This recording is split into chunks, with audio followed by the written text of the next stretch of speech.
بسم الله الرحمن الرحيم والصلاة والسلام على أشرف المرسلين. السلام عليكم. Bonjour tout le monde. Toujours série de vidéos sur le module Arduino. Aujourd'hui, on va terminer la deuxième partie. Et comme vous voyez ici, c'est un type d'Arduino avec un processeur, le SEM 3X8E, qui a 32 bits avec 84 mégahertz. Donc, voici les propriétés. On va voir après.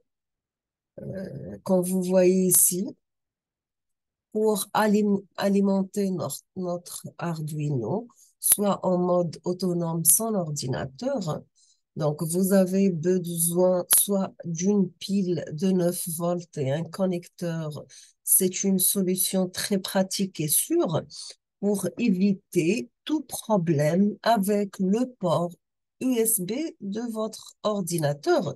Donc, vous pouvez utiliser la pile de 9 volts ou bien avec un adaptateur secteur qui varie de 9 à 12 volts.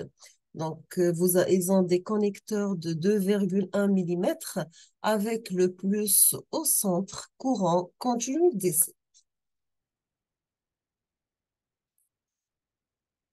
Voici les équipements nécessaires pour réaliser vos projets.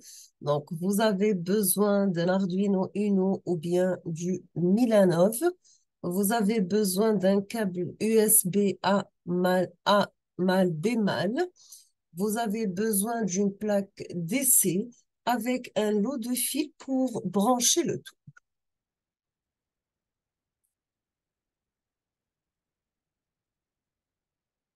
Vous avez besoin aussi de l'Arduino basique avec la plaque DC. Vous avez besoin des capteurs et actionneurs, par exemple des LED, des résistances de 330 ohms, de 10 kilo-ohms, de potentiomètres, des diodes pour les capteurs. Pour les actionneurs, vous avez besoin de phototransistors, le DC moteur, le push button, les transistors et des éléments piezo.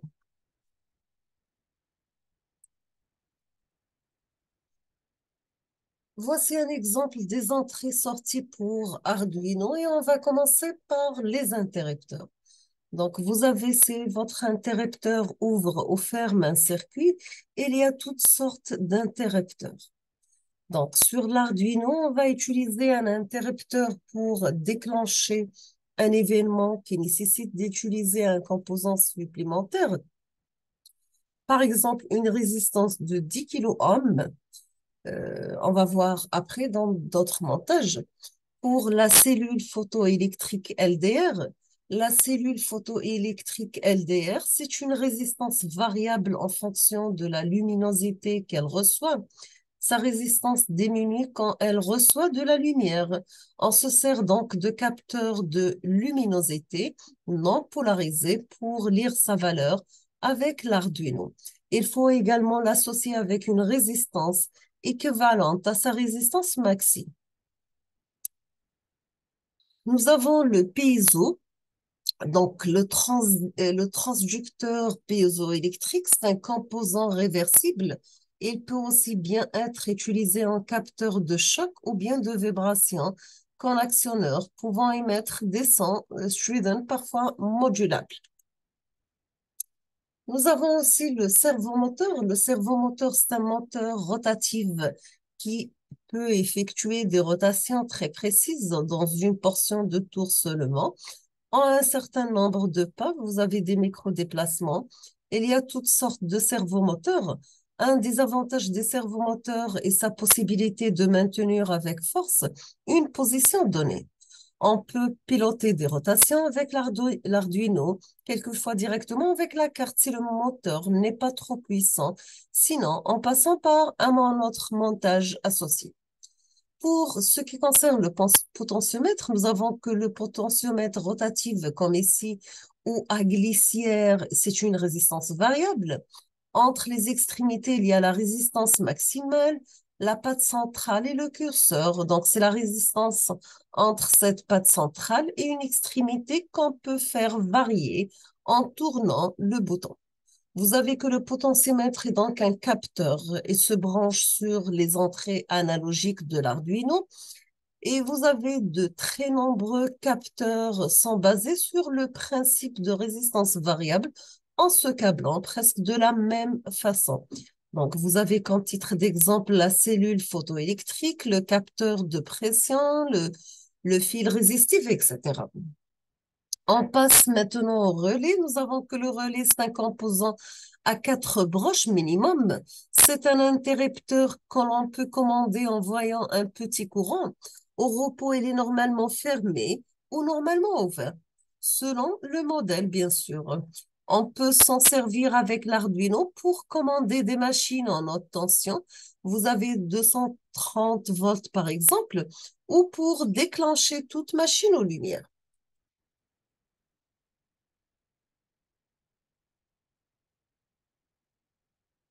Toujours avec les composants électroniques pour Arduino, donc savoir reconnaître quelques composants électroniques, savoir reconnaître leurs symboles, connaître leur usage vous permettra de concevoir vos propres expériences et de progresser à partir de données trouvées sur le web. Vous saurez ainsi fabriquer quelques capteurs et actionneurs et avec quelques matériels. On va voir la résistance. C'est quoi la résistance? La résistance s'oppose au passage du courant proportionnellement à sa résistance exprimée en ohm. Un code de couleur ci-dessous permet de reconnaître cette valeur. On passe au condensateur. Vous avez que les condensateurs peuvent stocker un peu de courant si on les charge, mais comme un tonneau percé, ils renvoient ce courant instantanément, si ils sont branchés à un organe consommateur de courant. Ils peuvent être polarisés ou non dans des boîtiers très des verres. Leur valeur s'exprime en farad. Comme titre d'exemple de symbole, vous avez ici les non polarisés et les polarisés.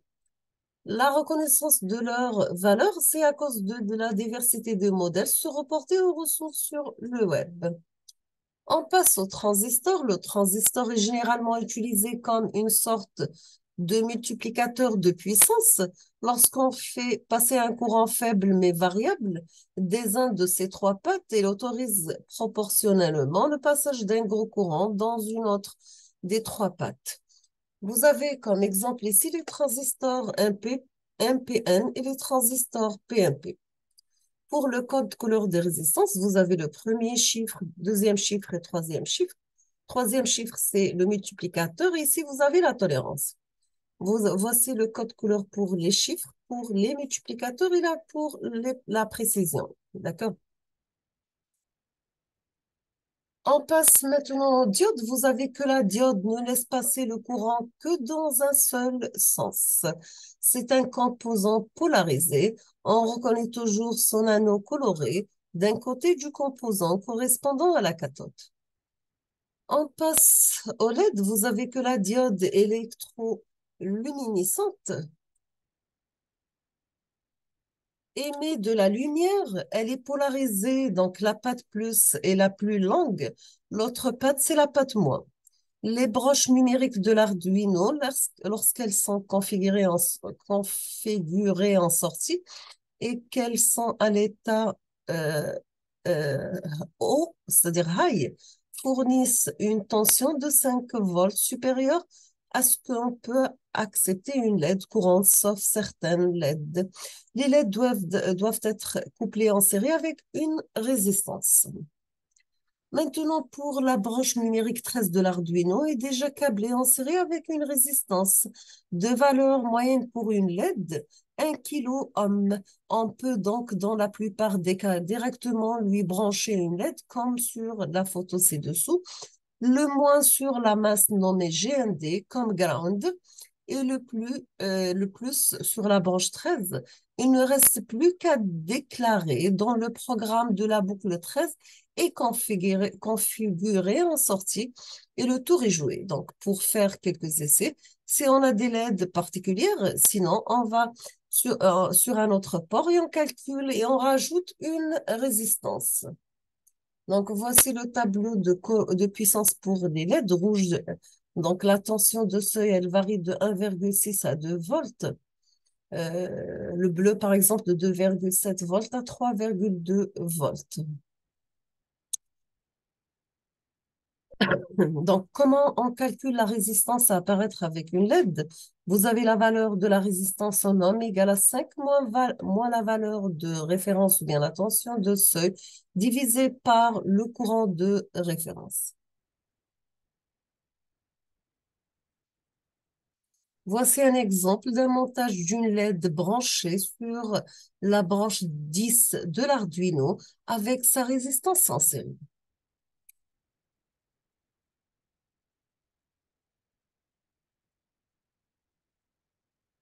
On passe maintenant à un petit montage d'un capteur résistif. Donc, vous avez l'Arduino, les entrées à la logique sont reliées. Donc, vous avez la masse en noir.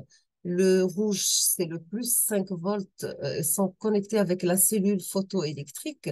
Vous avez la branche numéro un le relié avec une résistance. Donc, vous aurez un schéma électronique utilisé avec les symboles américains. Donc, voici c'est un montage d'un capteur résistif type cellule photoélectrique, un capteur de pression, un capteur de flexion, etc. Nous avons que la résistance additionnelle doit être au moins équivalente à la plus forte valeur de résistance du capteur.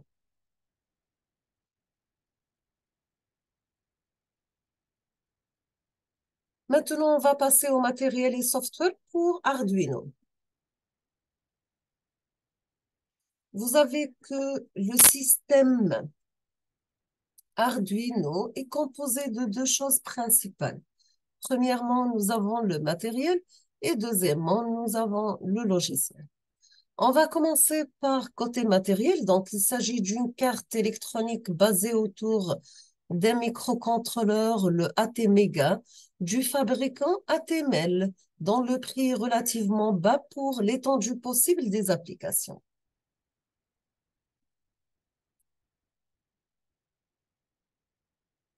Pour le microcontrôleur, il est constitué par un ensemble d'éléments qui ont chacun une fonction bien déterminée. Elle est en fait constituée des mêmes éléments que sur la carte mère d'un ordinateur. On va commencer par la mémoire. Il en possède 5 types. Vous avez la mémoire flash, c'est celle qui contiendra le programme à exécuter. Cette mémoire est effaçable et réinscriptible. Vous avez la RAM, c'est la mémoire dite vive. Elle va contenir les variables de votre programme et elle est dite volatile car elle s'efface si on coupe l'alimentation du microcontrôleur. Vous avez les PROM, c'est le disque dur du microcontrôleur. Vous pourrez enregistrer des informations qui ont besoin de survivre dans le temps.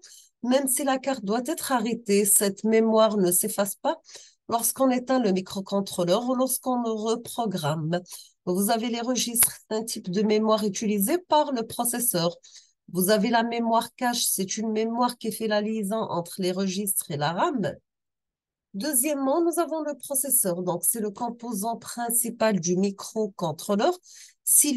Donc, c'est lui qui va exécuter le programme qu'on lui donnera à traiter. On le nomme souvent le CPU.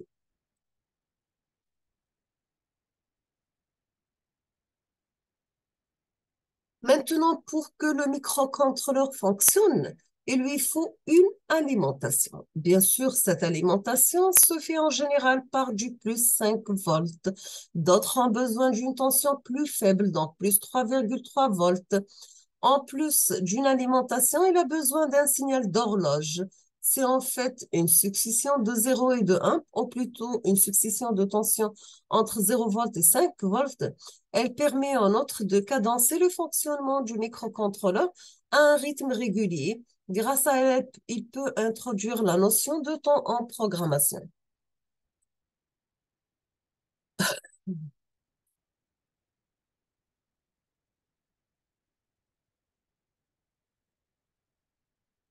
Donc, on va s'arrêter ici aujourd'hui. On termine la suite dans la prochaine vidéo, Inch'Allah.